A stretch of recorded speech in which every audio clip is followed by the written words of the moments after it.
오늘은 은혜라는 제목을 가지고 말씀의 은혜를 함께 나누도록 할게요. 우리나라는 국민이 주권을 가지고 있는 정치에 참여해서 스스로를 통치하는 어느 국가냐면 민주주의 국가예요. 민주주의 국가.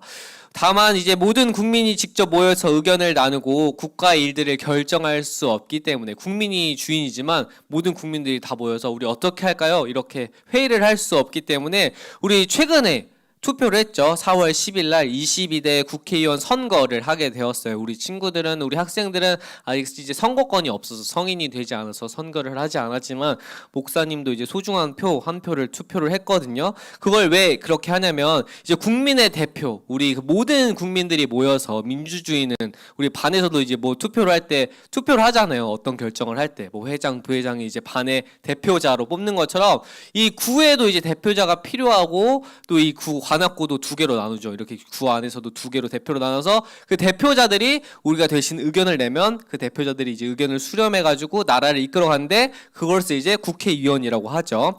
이 선출해서 법을 만들고 나라와 살림을 꾸리도록 하는 것이 이제 민주주의 국가예요. 국민의 대표로 이루어진 국회에서 법안이 통과되고 대통령이 그것을 이제 선언하면 그 법안에 찬성하지 않는 사람이라 할지라도 대한민국 국민으로서 모두 그 법을 따라야 돼요. 이제 과반수가 넘어가게 돼서 투표를 하게 되면 그것이 이제 결정되었으니까 그게 이제 법에 되는 거고 그것을 따라야 할 의무가 있는 것이다. 근데 만약 법을 따르지 않으면 어떻게 되냐면 이제 법에 따라서 처벌을 받게 되는 거예요. 우리가 함께하기로 약속을 했는데 그것을 싫어 난 하지 않을 건데 라고 하면 이제 그 법에 걸리게 되는 거죠. 그래서 국민은 국회의원 선거가 있을 때마다 가장 적절한 대표를 뽑기 위해서 고민하여서 신중하게 이게 선택을 해야 돼요. 이 대표가 내가 이 표를 행사하는 이 대표가 과연 이 우리 관악구와 여기를 잘 이끌 수 있을 것인가를 잘 생각하고 그들의 정책에 따라 한 표를 소중하게 행사를 하는 거죠. 뭐 요즘 국회의원들은 자신의 이권 때문에 자신에게 옳은 일들을 많이 하고 자신에게만 좋은 일들을 뭐 하기도 하지만 그럼에도 그 표를 정당 자신이 생각하는 정치적 그 개념에 따라서 잘 선택하는 것이 굉장히 중요하거든요. 그렇기 때문에 이 국회의원은 국민의 대표로서 자기의 어깨가 이 사람들의 이제 그 표가 얻어졌기 때문에 소중하게 일을 할 수 있어야 되고 또한 그 마음가짐의 책임감을 가지고 일을 해야 돼요. 여러분, 우리 대한민국 국민의 대표가 이제 국회의원이라면 그렇다면 모든 인류의 대표는 과연 누굴까요? 우리가 국민의 대표가 국회의원이고 또는 국회의원들 우리 그 모든 나라를 이제 우리 나라를 다스릴 수 있는 대표가 대통령이라면 이 전 세계 모든 사람들을 대표하는 사람은 누굴까요? 그리고 그 사람의 행동은 모든 인류에게 어떤 영향을 미쳤을까요? 오늘 우리가 읽은 말씀을 통해서 한번 그것을 살펴보려고 해요. 하나님은 이제 세상을 창조하신 후에 가장 다 창조를 하시고 그 다음에 이제 뭐라고 하셨냐면 보시기에 좋았더라고 하셨어요. 보시기에 좋았더라고. 목사님이 이번 주 이제 목요일 날 목사님이 지금 고등부도 하지만 이제 평생교육위원회라고 해서 평생대들을 하고 있거든요. 평생대가 뭐냐면 이제 그 어르신분들 75세 되시는 이제 어르신분들을 이제 목요일마다 밑에 모여서 예배를 해요. 목요일마다. 그래서 한 100명 정도의 어르신들이 모여요. 그래서 모여가지고 예배를 드리는데 우리가 이제 이번 주 목요일에 그 소풍을 갔거든요. 평생대는 봄 소풍, 가을 소풍이 있어요. 그래서 이번 주 목요일에 이 소풍을 갔는데 100명, 우리 80명의 어른들과 선생님들 20명에서 100명 버스 3대를 빌려가지고 우리가 이제 수목원을 갔어요. 근데 목사님이 그때 이제 설교를 했어요. 설교를 했을 때 뭐 했냐면 이 하나님이 보시기에 좋았더라는 설교를 했어요. 왜 그랬냐면 하나님이 이 모든 만물을 만드셨을 때 보시기에 좋았더라. 그리고 어르신분들이 뭘 보면 가장 좋아하냐면 다들 알고 있듯이 우리 엄마 아빠 푸사가 뭐예요? 뭐 젊은 엄마 아빠는 아니겠지만 좀 나이가 있으신 엄마 아빠의 푸사들은 대체로 뭐냐면 뭐야? 꽃이에요. 그렇지요. 꽃. 왜? 꽃은 아름답잖아. 아름다운 게 좋아해. 근데 이제 꽃을 좋아하다가 처음에는 손주야. 손주들을 푸사로 해놓다가 이제 손주가 생겼다가 나이를 먹으면 그러면 이제 꽃으로 넘어가. 꽃이 아름답기 때문에. 그래서 이 꽃을 보면 어르신들이 어떻게 하냐면 너무너무 좋아해요. 그래서 어르신들이 꽃밭 앞에서 사진을 엄청 열심히 찍죠. 그럼 목사님이 뭐라고 하냐면 이게 꽃인지 이 어르신분들이 학생인지 못 알아보겠다고 하면은 어른들이 입이 귀에 걸려. 너무 좋아요. 왜냐면 꽃인지 어르신들이 이제 너무 모를 만큼 예쁘다고 아름답다고 하면 너무너무 좋아요. 왜냐면 정말 신기한 게 나이가 들면은 우리가 어릴 때 이제 와가지고 나이를 먹고 어른이 되었다가 이제 점점 어르신이 되면 정말 어린아이처럼 변하거든요. 그 마음도 순수해져 가요. 그래서 그 평생도 예배를 드리면 정말 좋은 게 너무 순수하게 예배를 드리시고 또한 그 아름다운 자연 꽃들을 보면 너무너무 순수한 마음 어린애들처럼 이렇게 좋아하시거든요. 그래서 꽃을 보고 그렇게 좋아해요. 하나님이 그처럼 보시기에 좋았더라. 목사님도 그 어른분들하고 갔을 때 하나님이 보시기에 좋았더라고 얘기했던 것처럼 우리 평생대 학생분들도 하나님이 보시기에 좋아할 것이니까 그렇게 우리도 살아야 한다라고 이렇게 얘기를 했어요.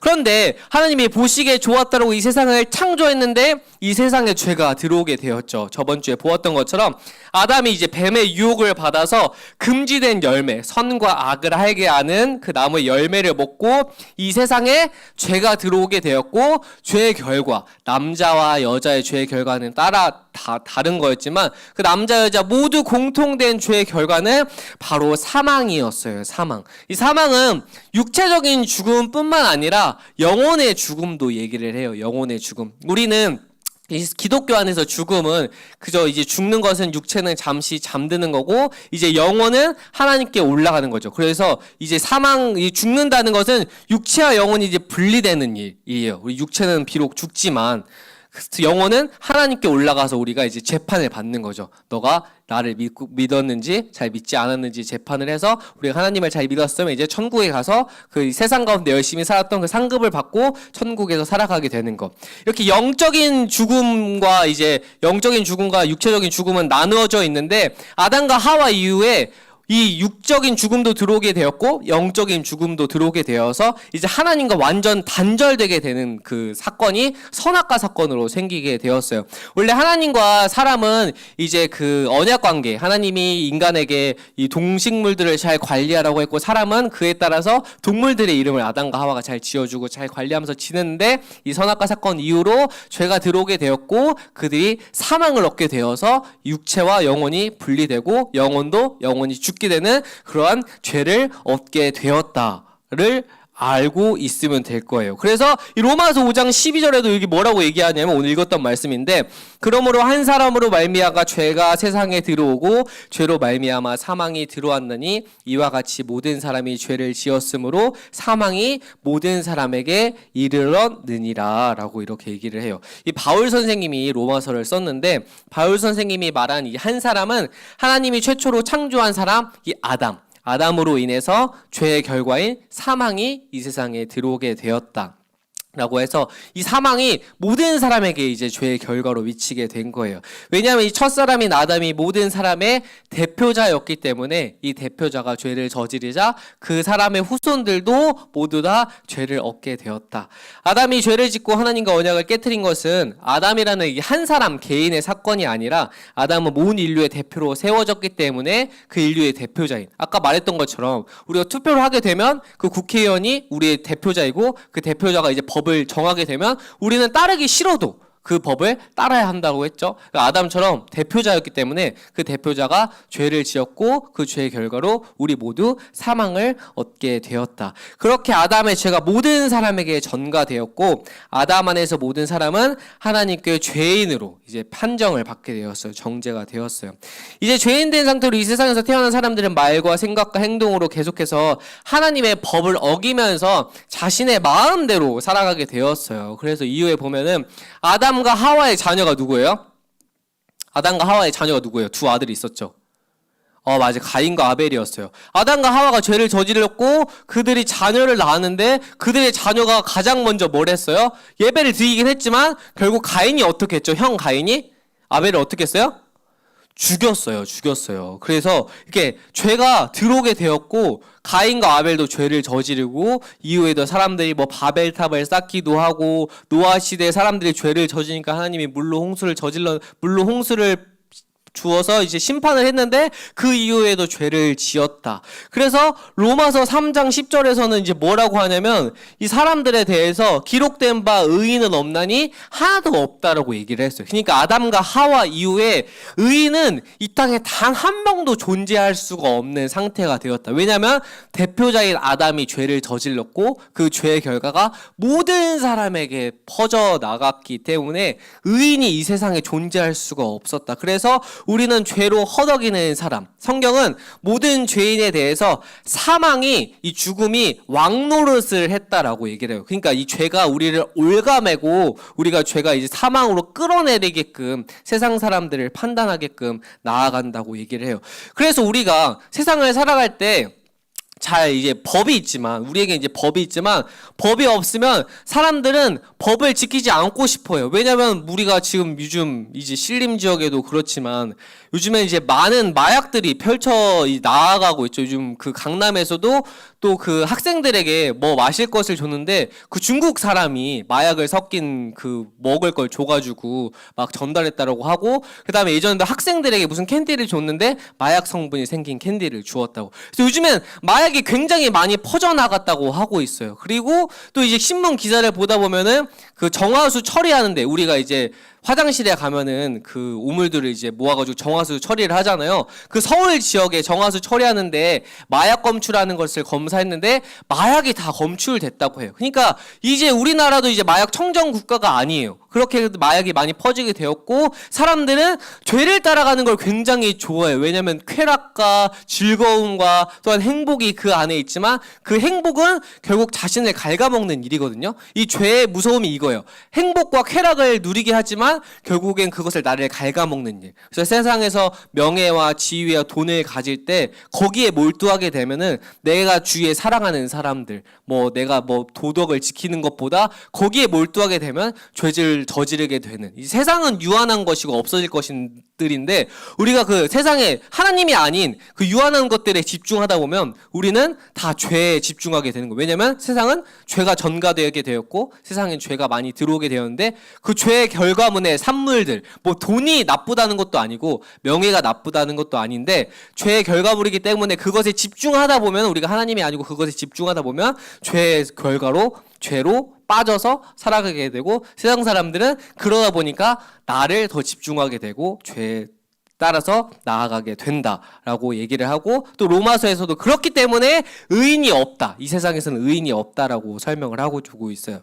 그래서 우리에게 뭐가 필요하냐면 우리는 이제 죄악된 본성이라고 했잖아요. 우리는 죄인이에요. 그렇다면 우리 죄인인 우리가 어떻게 해야 이 죄가 사라질 수 있을까를 이제 생각해 본다면은 우리에게는 오늘 말씀의 설교의 제목처럼 우리에게는 하나님의 은혜, 그리스도의 은혜가 필요해요. 왜냐하면 우리의 본성 자체를 새롭게 변화시켜 주시는 은혜, 하나님 안에서, 아담 안에서 속해 있던 우리를 그리스도 안으로 옮겨 주시는 은혜가 필요하기 때문이에요.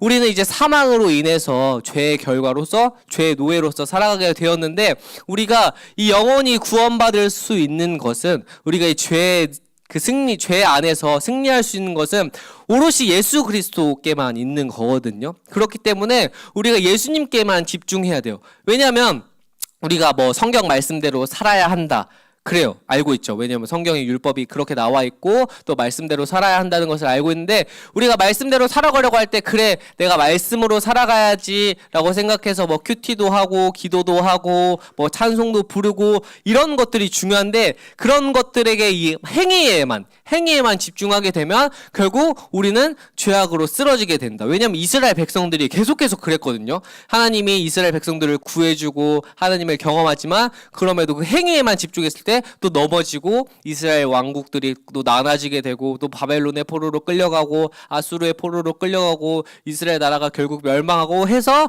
결국 하나님께서 우리에게 누굴 보내주셨어요? 예수 그리스도를 보내주셨잖아요. 그래서 바울도 그걸 얘기해요. 율법이 중요하지만 우리가 지켜야 하는 행위도 중요하지만 행위보다 더 중요한 것은 결국 예수 그리스도의 은혜다. 왜냐하면 우리가 하려고 하는 이 방법에 대해서는 결국 우리의 죄를 치유할 수 없다는 것이 이스라엘 모습을 통해서 드러났기 때문에 우리에게 가장 필요한 것은 예수님의 은혜다. 그래서 우리가 가장 이제 무서운 게 뭐냐면 가장 무서운 게 뭐냐면 죄는 어떨 때 건드리냐면 나 혼자 있을 때 건드려요. 나 혼자 있을 때 아무도 없고 여기에 뭐 돈이 있다라고 했을 때 이 돈 내가 훔쳐가면 아무도 모르지 않을까, 뭐 CCTV도 없고 이럴 때. 근데 사람들이 있으면 어떻게 훔치고 싶어도 못 훔쳐. 왜냐면 사람들이 있기 때문에 보는 눈이 많잖아. 그래서 이거 보면 내가 걸리지 않을까라고 하는 것처럼. 그래서 우리가 혼자 있을 때 가장 죄를 저지른 그기 쉬운 유혹에 빠지거든요. 남자들은 이제 음란물 문제도 있고 뭐 우리 뭐 갈취하거나 뭐 이제 도벽은 없겠지만 뭐 컨닝 페이퍼처럼 시험을 볼 때 컨닝한다든지 이런 것처럼 내가 아무도 보지 않는다고 생각할 때 그때가 죄에 빠지기 가장 쉬울 때. 근데 그럴 때 아니야, 내가 그동안 지켜왔던 것들이 있으니까 잘 이겨낼 수 있을 거야.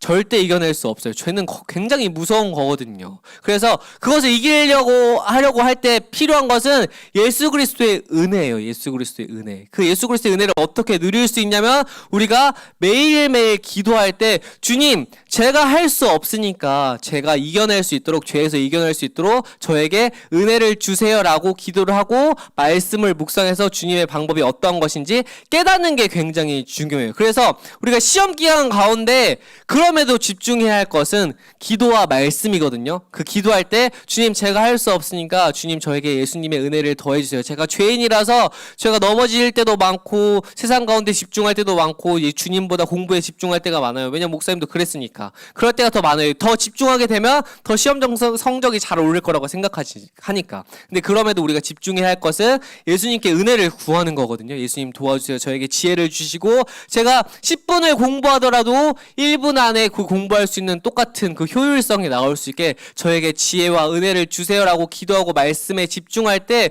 주님께서 우리의 삶을 통해서 항상 함께 하실 것이고 우리가 죄에서 점점 이겨나갈 수 있는 힘을 조금씩 내가 얻는 게 아니라 예수 그리스도의 은혜로서 얻게 되는 거예요. 알겠어요? 우리가 이것을 기억했으면 좋겠어요. 이번 시험 기간 한 주간, 우리 시험 기간이 시작되고 다음 주에도 또 시작되고 학교가 다 각자 다르기 때문에 뭐 5월 초까지 시험 기간이 시작이 된다고 목사님이 이제 신방하면서 듣게 되었는데, 우리가 시험 기간 동안 가장 중요한 것은 예수님의 은혜를 어떻게 구할 것인가? 예수님의 은혜는 기도와 말씀을 통해서 내가 높아지는 것이 아니라 주님이 나에게 무엇을 원하시는지 말씀을 통해 그것을 듣고 기도하면서 내 마음밭이 주님의 은혜를 닮아갈 수 있는 그런 거룩한 은혜가 이번 한 주간, 다음 주 이 중간고사 기간 모두에 우리 동산의 모든 고등부 공동체들이 풍성하게 누리면 좋겠어요. 알겠어요? 시험 기간 때 오히려 이게 은혜예요. 주님의 은혜를 오히려 풍성히 누릴 수 있는 그 기회가 우리에게 되는 것이다를 느끼면서, 우리는 죄악된 존재이지만 그럼에도 우리에게 필요한 것은 예수 그리스도의 은혜고, 죄를 이기면서 우리의 삶에서 풍성하게 누릴 수 있는 것은 예수 그리스도의 단 하나, 오로지 예수 그리스도의 은혜라는 것을 풍성히 느끼면서 나아가는 우리 고등부 모든 지체들이 되길 주님의 이름으로 소망할게요. 알겠죠? 네, 그것을 위해서 나아갔으면 좋겠습니다. 우리 잠시 그럼 기도를 하고 우리 오늘 결단 찬양을 한 다음에 저번 주에 말했던 것처럼 우리가 시험 기간이니까 우리 시험 기간을 통해서 우리 함께 기도하는 시간을 가져봤으면 좋겠어요. 오늘 말씀의 은혜를 기억하면서 좀 더 많이 기도하는 시간을 가졌으면 좋겠거든요. 그래서 먼저 기도하고 우리 찬양을 하고 기도의 시간을 갖도록 하겠습니다.